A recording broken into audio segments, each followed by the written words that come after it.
Did you know the average American spends over $18,000 a year on non-essential items? That's a huge chunk of money going toward things we don't really need. From trendy gadgets to disposable products, we often buy things just because they're there. But what if you could keep your money and your mind clear by cutting out some of these purchases? In this video, I'm going to share the 6 things I stopped buying and how it's helped me save money, live simpler, and enjoy life more. You might be shocked by some of the things I no longer spend on. So, if you're ready to learn how minimalism can help you break free from mindless spending, stay tuned. Trust me, you won't want to miss this. Chapter 2. Clutter-free. Why I don't buy trendy gadgets. In a world where technology changes every few months, it's tempting to keep up with the latest gadgets. But do you really need them? I used to spend a lot on the newest phones, smart speakers, and wearables. But once I started embracing minimalism, I realized how much of this stuff I didn't actually use. The average American family spends over $2,000 a year on tech gadgets, yet most of them end up in drawers or landfills after a few months. Instead of buying the next best thing, I've learned to focus on the tech that truly adds value to my life. A smartphone, for example, can do everything I need, no need for multiple devices. Plus, avoiding unnecessary gadgets keeps me from cluttering my space with things I don't need. By sticking with fewer, higher quality devices, I've saved both money and time. The goal is to be intentional about the tech I use, not just follow trends. This mindset shift has made a huge difference in my life, and I can promise you, once you stop chasing after every new gadget, you'll feel more free. Chapter 3. The fast fashion trap. How I stay stylish without buying clothes. Fast fashion is a major money drain. The average person buys 60 new pieces of clothing every year, many of them worn just a handful of times. That's over $1,000 spent on clothes that don't last and often end up in the trash. Minimalism has taught me to focus on quality over quantity. Instead of constantly buying cheap, trendy clothes, I've built a smaller, more versatile wardrobe that fits my personal style. Think about it.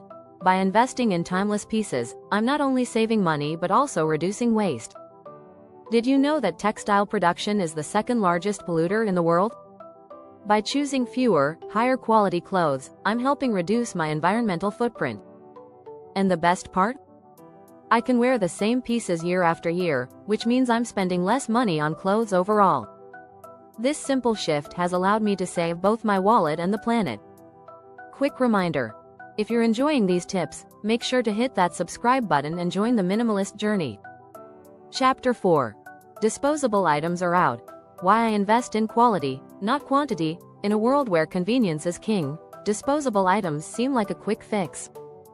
But have you ever considered how much you spend on single-use products? It's easy to overlook, but those paper towels, plastic straws, and one-time use razors really add up. For example, the average household spends $1,300 a year on disposable items alone. That's a lot of money. Minimalism teaches us to focus on investing in durable, long-lasting alternatives instead of constantly buying replacements.